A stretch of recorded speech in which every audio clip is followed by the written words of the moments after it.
Salut, caviste. Ah, déjà le verre en main. Salut, syndic. Tu vois, je déjeune. À toi, moment. Oh, par Dieu, bourre, bien sûr. Eh bien, il te faut t'asseoir. Merci. Dis voir, caviste, je t'ai vu l'autre jour avec des gaillards habillés en grand scandale. Sans être trop curieux, que te voulait-il? Oh, j'y suis pour rien. Ils se sont invités eux-mêmes.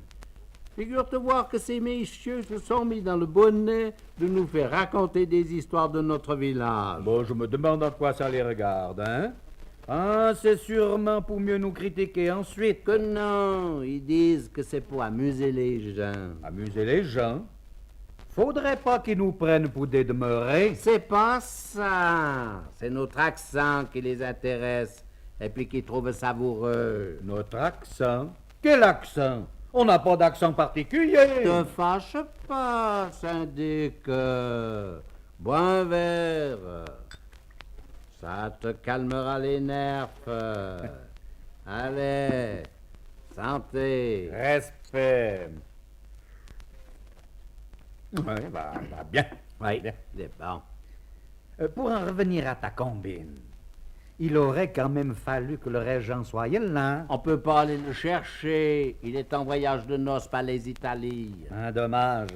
Lui qui est instruit, il aurait pu expliquer à ces gens qu'on n'est pas n'importe qui. Là, tu as raison. N'est pas Vaudois qui veut. D'abord, on n'est pas des masses. Quelque chose comme dans les 40 000, rien de plus. Tu ne comptes pas les disséminer. Non, je compte les gens qui habitent ici, dans le canton. C'est bien réconfortant de penser que dans un monde rempli de crapules, on trouve 40 000 Vaudois.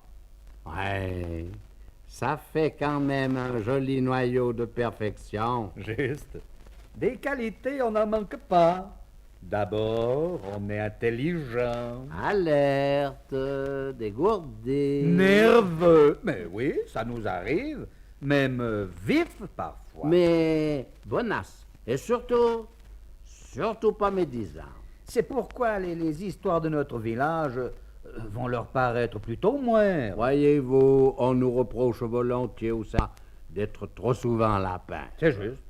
Mais que c'est un peu comme les endroits où on est bien, c'est plus facile d'y entrer que d'en sortir. Faut dire aussi qu'on n'a pas beaucoup de distractions par le village.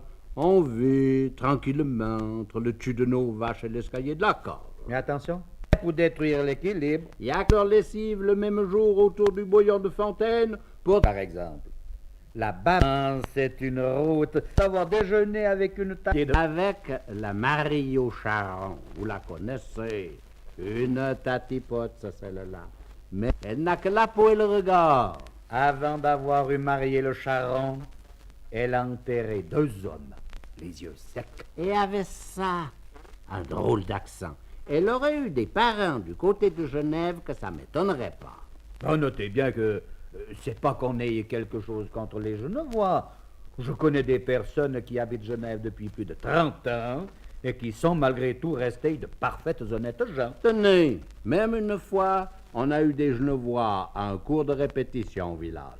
C'était justement une année où on était envahi par les corbeaux qui menaient une chette du tonnerre. Eh bien, croyez-moi, 3 semaines après, quand les Genevois sont repartis, on n'entendait plus les corbeaux. Non. Il semblait que ces bêtes chuchotaient.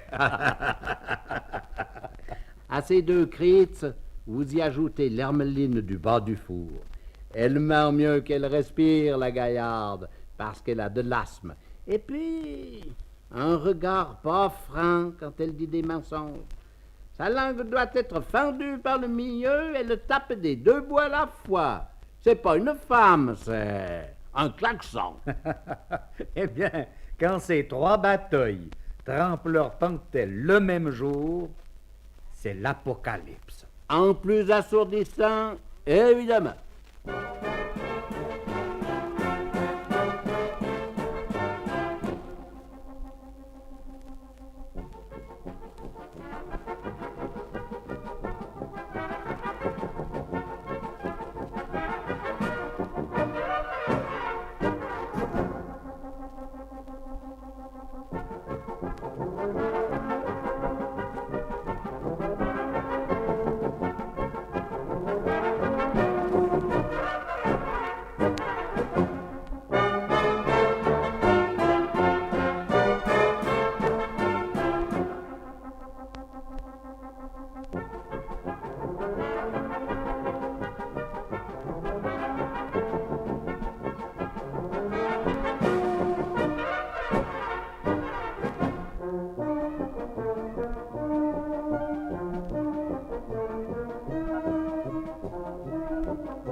C'est vrai que les Vaudois ont une bonne langue. En voulez-vous la preuve? Il est peu de langages qui possèdent autant d'expressions que le nôtre pour qualifier ceux qui ont la langue bien pendue. Chez nous, une bavarde, c'est une batoille, une niafette, une tapette, une barjac, une tabousse, une galavarde ou encore une cotère-jaude. Quand on grogne dans le pays de Vaud, on ronde, on égringe.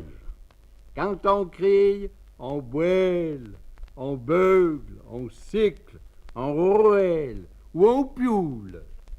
Une pleurnicheuse est une gnousse ou une vieille piorne. Quand on casse, on est brique, on est pécle, on est terti, on est claf, on est mélu, on défriguille. Quand on a la flemme, on foutimasse, on taguenasse, on se gangane, on baguenaude, on traînasse, on traînaille. Et quand on s'embête, on se bassine.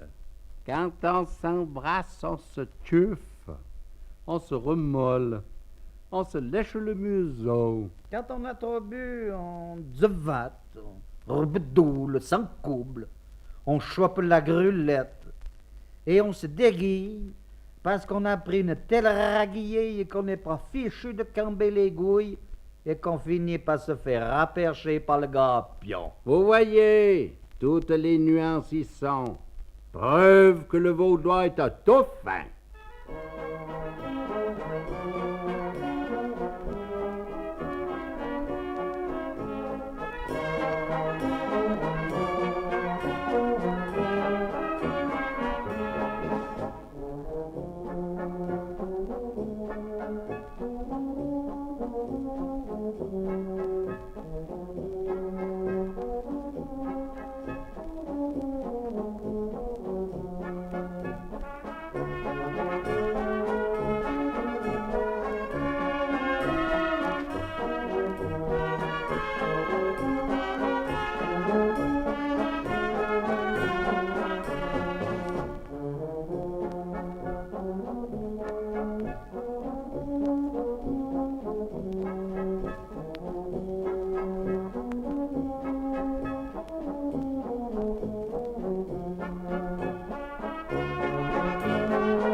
Mais on n'est pas des sauvages. On descend de temps en temps en ville. Tenez, l'autre jour, le Tatch et le Goy étaient par Lausanne. Ils avaient fait une puissante frégate du côté du château. Pas sortis du restaurant qui cherchait un bistrot du côté de la Madeleine. Ils avaient eu pour dessert un fromage vieux et d'estrat, vous savez, avec juste un peu de pourri dans la couenne, qui leur avait rallumé la soif. Quand tout d'un coup, ils entendent un puissant redent. Ils s'arrêtent pour voir ce qui se passait. C'étaient deux garçons bouchers qui menaient un bœuf, probablement à l'abattoir. Étaient-ce les papotages des femmes qui buvaient le thé à la terrasse de la Viennoise ou tous ces étalages de boucherie qu'il y avait par là autour? Toujours est-il que le bœuf a pris la gille, s'est échappé, a descendu la Madeleine, traversé la place de la Palue et s'est enfaté direct dans la maison de ville dont les portes sont toujours grandes ouvertes. Le Tatch s'est tourné vers le Goy et lui a fait « C'est bien la première fois que j'en vois rentrer un là-dedans sans être pistonné. »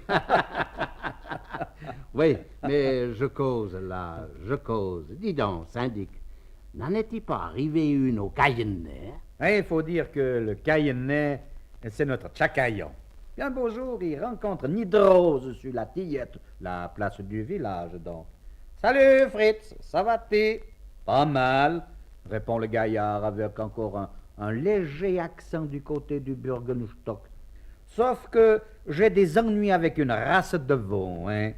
La marquise m'en a fait un crouille qui, en plus, ne veut pas boire son lait. J'ai beau lui mettre le doigt dans la bouche, lui garder la tête dans le seillon, cette rosse de bête turte et puis m'asperge à chaque coup.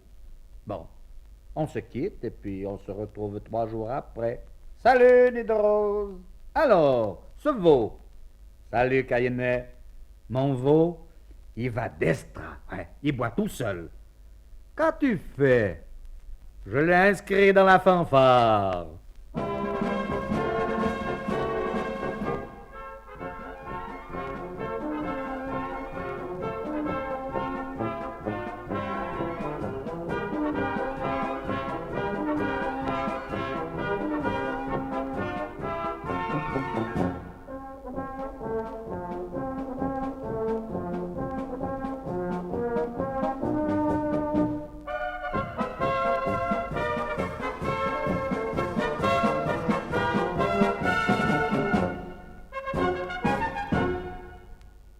Le personnage le plus important d'un village vaudois, c'est bien sûr le syndic. Bien rendu gilet, on dit volontiers que c'est une grosse nuque et qu'il a le bras long. Il est souvent député et de nombreuses histoires sur son compte circulent de bouche à oreille. En voici de bien jolies. Un représentant en produit pour la vigne n'arrivait jamais à vendre quelque chose au syndic d'un petit village. Oh, il avait beau discuter, insister, vanter sa marchandise, revenir 2 jours après, bernique. Oh, le syndic était gentil, il disait « C'est intéressant, bien sûr, tout ce qu'il me faut. Oh, ce sera pour une autre fois. » Et patati et patata.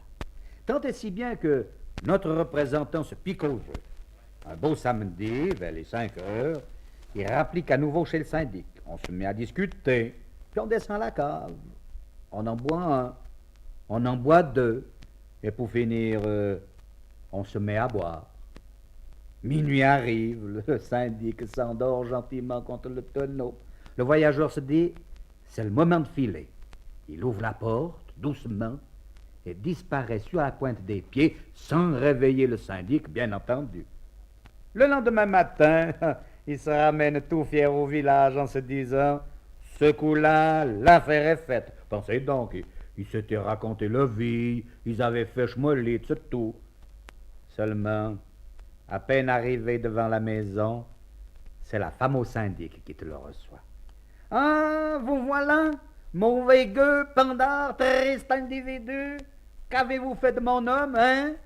Voilà bientôt midi, puis il n'est pas encore rentré. Dieu sait où il traîne. Vous n'avez pas honte et vergogne. » Le représentant baisse la tête, laisse passer la care et se dit « Charrette, mais je suis sûr qu'il est encore en bas, à la cave. » Et hardi, départ pour la profonde, il descend les aigrats, ouvre la porte, et qu'est-ce qu'il voit? Le syndic qui dort contre le tonneau. Alors il s'approche, il tape sur l'épaule du dormeur. Le syndic sursaute, prend le verre, tire au guillon, se retourne et dit « Excuse-moi, c'était à toi. » Santé! Honneur!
On sait que les caves de Lavaux sont hospitalières mais profondes.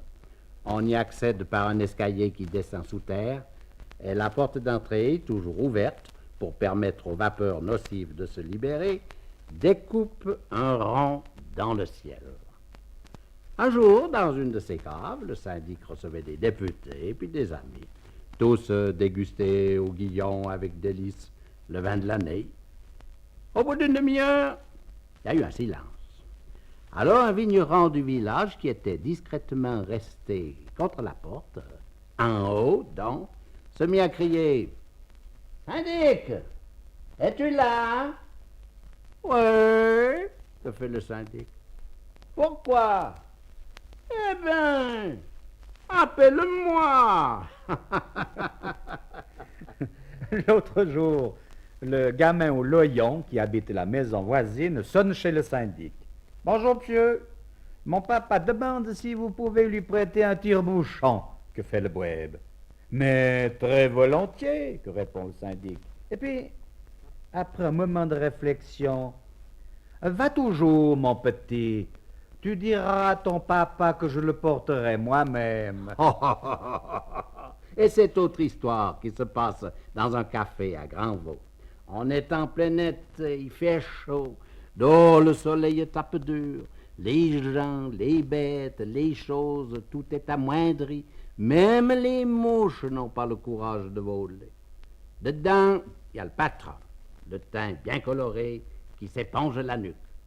Un vigneron entre, touche son chapeau du doigt, fait un signe, il va s'asseoir pour boire les 3 décis que le patron lui apporte. Un moment plus tard, un deuxième vigneron entre à son tour, sans un mot, il fait signe et puis le patron lui apporte 3 décis. 5 minutes passent, arrive un troisième vigneron.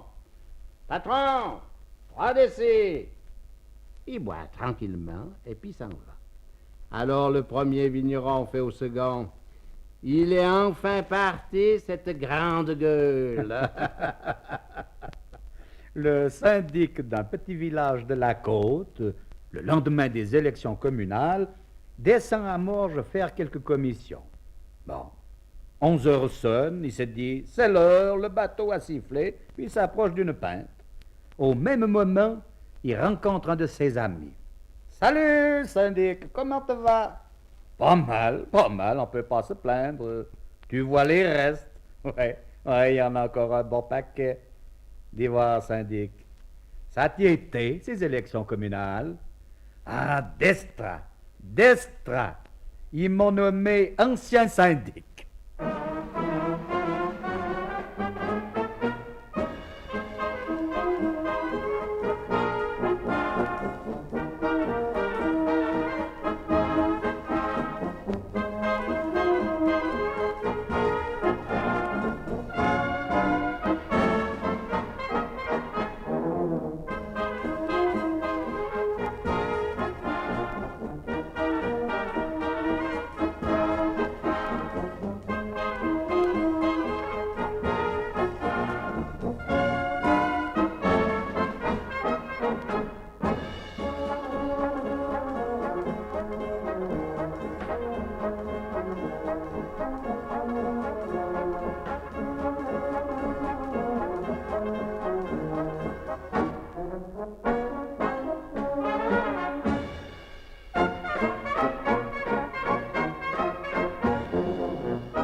Vous n'ignorez pas que les Vaudois sont divisés en deux catégories bien distinctes. C'est juste.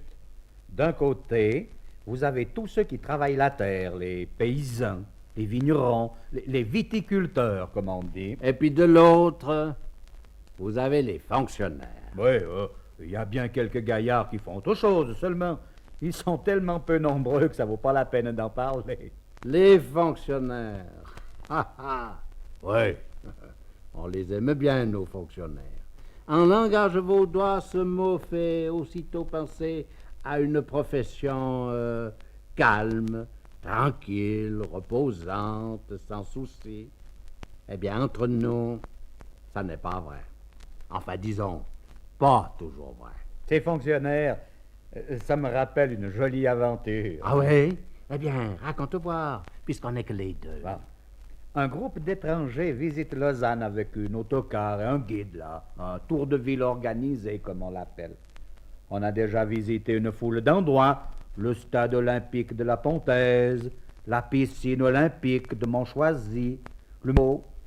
On s'est promené pendant plus d'une heure sur les lieux de l'exposition nationale, sans y retrouver le déficit, bien entendu. Bref, en fin de tournée, on se retrouve à la Cité.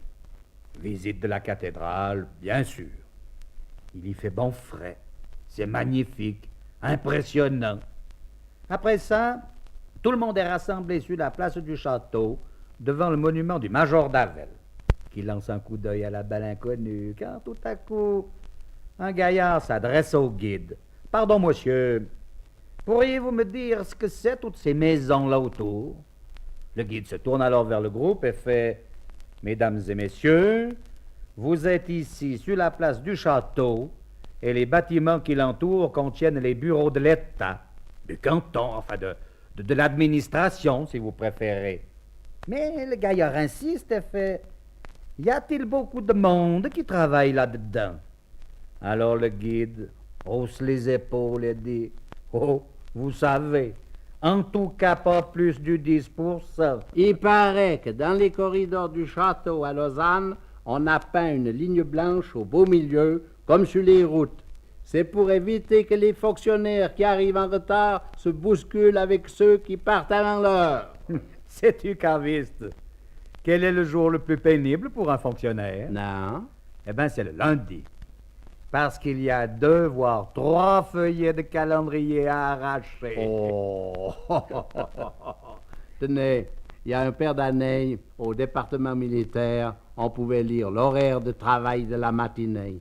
Ça donnait ceci: 7 heures, tribune, croissant, WC, midi. Hein? Eh bien, c'est comme dans les bureaux. Toutes les chaises sont munies de ceintures de sécurité. Hein? Pour empêcher que les fonctionnaires se fassent du mal en tombant quand ils s'endorment. On n'est quand même pas gentil avec nos fonctionnaires. Non, non, pas tant. Il faut seulement espérer qu'il n'y en a pas trop qui nous écoutent. Tu as raison. Il nous faut nous arrêter. Cependant, Quoi? buvons quand même un verre à... Allez donc, sans rancune.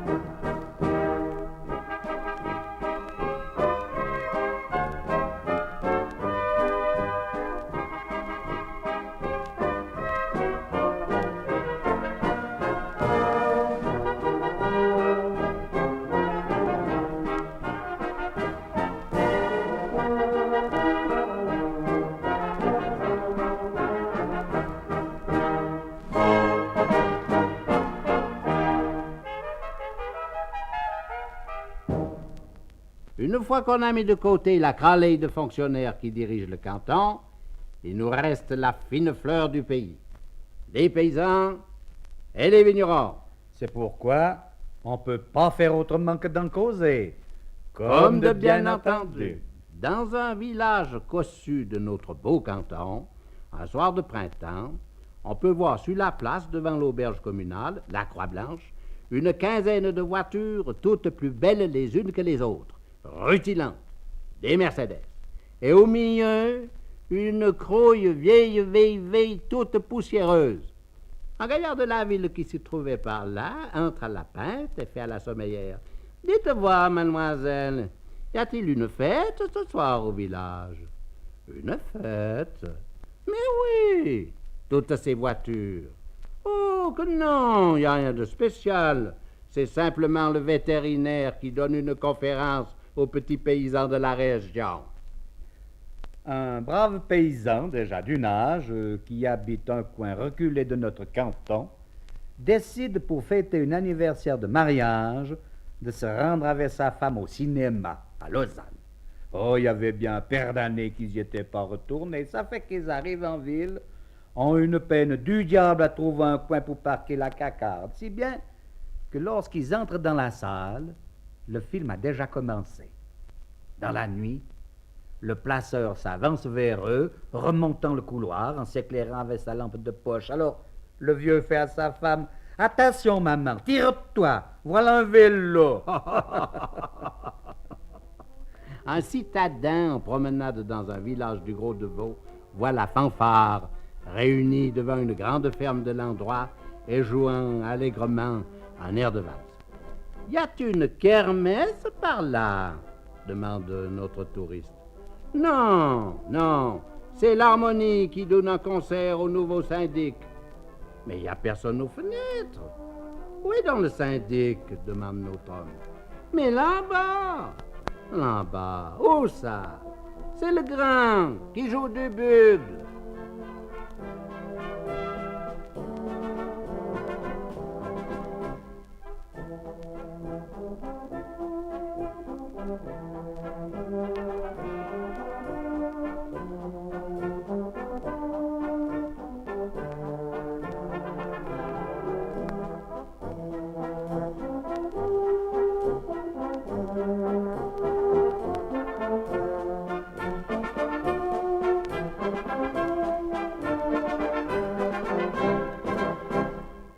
Ce brave Jean-Louis vient d'être nommé président de la Société de chats.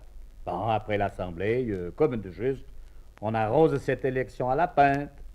À minuit, départ à la cave du syndic, on déguste les nouveaux, on boit une vieille bouteille de derrière les fagots. Le nouveau président se met à branler joliment. Ah, il commence à faire froid, que fait tout à coup le syndic. Allons boire un petit en haut à la chambre. Et les voilà installés, bien au chaud. 4 heures sonnent. Ouais, il faut y aller, que dit Jean-Louis. Alors il se lève, péniblement, s'engage dans le corridor et puis avance lentement en se tenant des 2 mains contre le mur. Alors le syndic goguenard, « Jean-Louis, veux-tu que je te prête mon corridor pour rentrer à la maison? » Oh, ces hommes qui boivent, c'est affreux. Tenez, on en avait un au village qu'on n'avait jamais eu vu de sang-froid. Voilà-t-il pas qu'un beau jour, il se fait mordre par un chien. Est-ce que vous avez eu du mal? Qu'on lui demande quelque temps après. Mais non, qui répond. Seulement, on a cru perdre le chien. Ah oui, il a été sous pendant 3 semaines. Dans un pressoir à Chardonne, un soir de vendange, on peut voir, assis sur un banc, 3 instituteurs qui dégustent le mou, parlent de la récolte qui est magnifique, du temps qui est merveilleux. Enfin, vous savez sans doute que dans le vignoble, les gamins ont congé pendant les vendanges. Alors, les régents aussi. Ça fait qu'ils aident à la vigne, font les partisseurs ou les sondeurs, enfin, ils gagnent 1 ou 2 sous, quoi. Ils étaient donc là à discuter quand le domestique qui était en train de charger le raisin sur le pressoir leur dit tout à coup, « Dites voir, vous, qui êtes instruits, savez-vous ce que ça représente, 3 régents assis sur le même banc? » « Non, c'est pourtant facile. Ça représente juste 1 année de vacances. » Ah, c'est vrai que Le métier de régent a de rudes bons côtés. Oui, chez nous, au village, on a l'habitude de dire le régent est comme les bricelets. Il est de toutes les fêtes. Ouais. Et pourtant, il y a le revers de la médaille. Hein? Les gamins de la campagne deviennent aussi crouilles que ceux de la ville. Ils donnent bien du souci au régent et puis au pasteur. Tenez, le Gugu, qui est le gamin à la couette du bas de la mécanique que vous connaissez bien, naturellement. C'est un tofin. Il se fait attraper par l'inspecteur scolaire à la visite parce qu'il fait un peu trop l'école buissonnière. Alors, Gustave, il paraît que tu fais l'école buissonnière? Oui, monsieur, répond le Gugu, nullement impressionné. Et que fais-tu quand tu courbes l'école? Je m'amuse avec ma kata, monsieur. Ta kata? Qu'est-ce que c'est ça qu'une kata? Oh ben alors, monsieur l'inspecteur, vous savez pas ce que c'est qu'une kata? C'est pourtant pas mal, hein? Une kata, c'est une fourche de bois avec un élastique pour foutre des caqueux aux moineaux et aux écureuils. Des caqueux? Ben oui, des mêleux, des pierres, quoi. Bon. Et à part ça, que fais-tu encore? Je m'amuse avec les petites filles. Tu t'amuses avec les petites filles? Comment ça? Je leur saute dessus. Tu leur sautes dessus, bigre de bigre. Et après, je leur baisse leurs culottes. Tu leur... Hein? Quoi? Tu leur baisses les culottes? Et après? Ben, monsieur, je vole l'élastique de leurs culottes pour me faire des katas.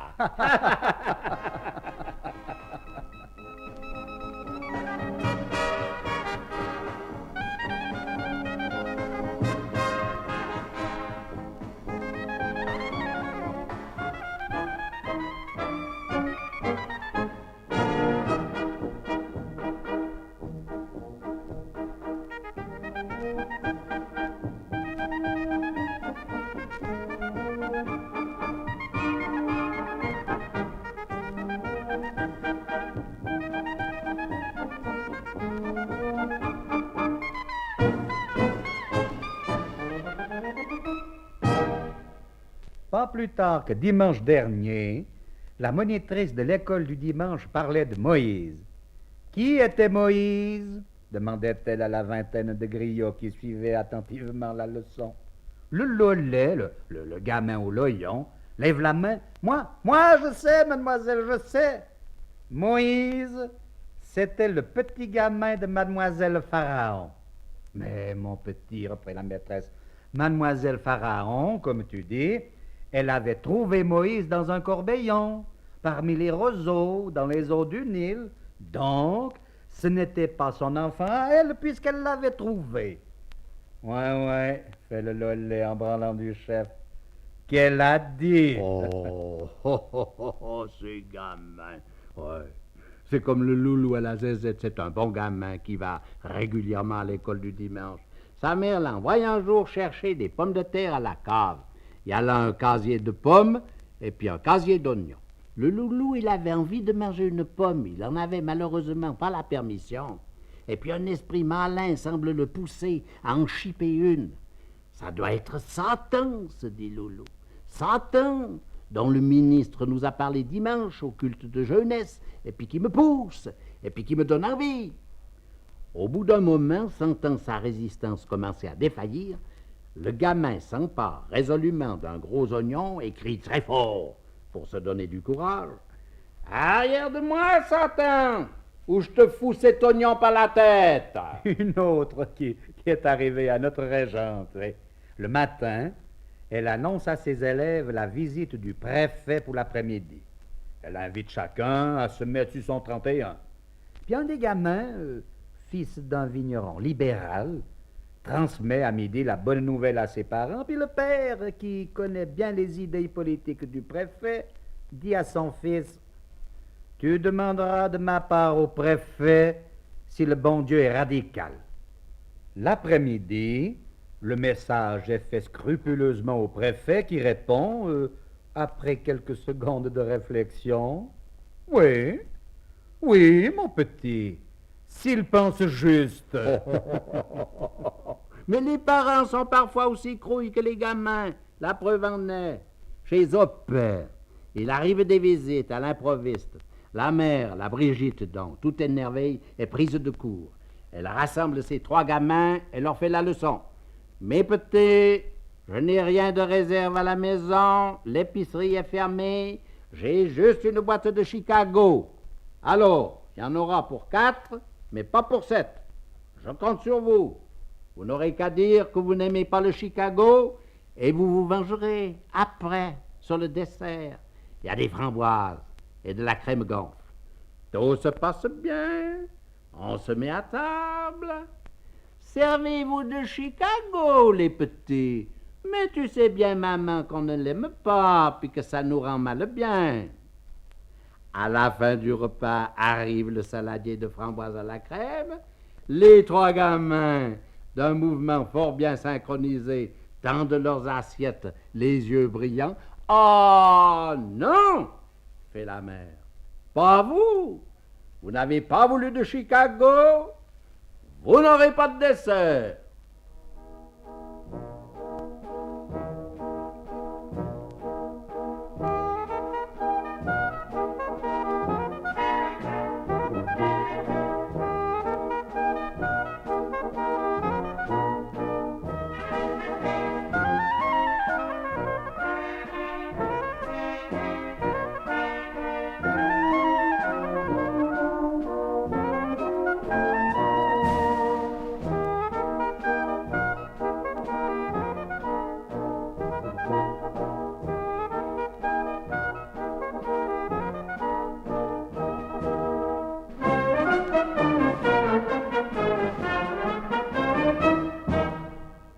Le Vaudois, voyez-vous, c'est un modéré dans ses excès.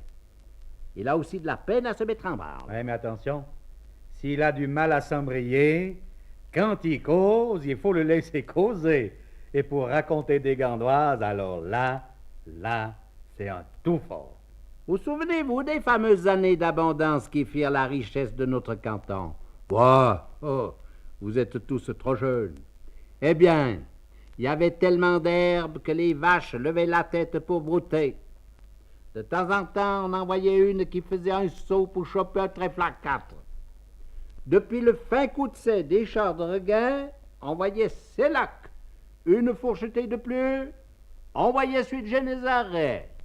Les courges étaient tellement grosses qu'on les faisait sauter à la dynamite. Les pépins ont volé jusqu'à la vallée. C'est du reste depuis ce moment-là qu'ils en ont. On avait vidé le lac de Bray pour le remplir de lait. Les vachers écremaient en barque. On a eu retrouvé des souks dans le beurre, oui, et même dans la drache. Un qui faisait l'élevage des ouailles en avait de si tellement grosses que rien qu'avec les plumes du dessus, on faisait un duvet. Ma grand-mère faisait des conserves de meurons. Pour ce faire, elle prenait un bocal, un meuron, un bocal, un meuron, un bocal, etc., etc. Il y avait tellement de pommes de terre que les champs ployaient. Hein. Au lac, il y avait tant de perchettes qu'il fallait les écarter pour plonger sa ligne. On a eu une telle récolte de noix qu'il a fallu faire venir des Savoyards pour les grelets. À la première grelée, ils en avaient jusqu'au menton. Un gaillard un peu petit, on l'a jamais revu. On a retrouvé son squelette dans le Nyon. Les paysans se plaignaient de ne plus avoir d'herbe le long des haies, tellement les morilles étaient grosses. J'en vois une immense, de loin. Je m'approche, et voilà-t-il pas que je la trouve plus. J'étais dessous. Pour mettre les cerises à l'eau de vie, on prenait 3 cerises, 2 litres de kirsch, et rien qu'avec les queues, on faisait 6 manches à balai. Il avait malheureusement suivi un hiver terrible. À la vallée, il faisait 40 degrés en dessous, parfaitement, 20 au pont et puis 20 au bras. Et on avait eu pendant 8 jours un tel brouillard que la tête restait marquée dedans. Même les oiseaux allaient à pied. Mais, dis voir, caviste, Oui. l'heure avance. Tu as raison. Laissons dire les mauvaises langues et buvons frais. Santé! Conservation! Conservation!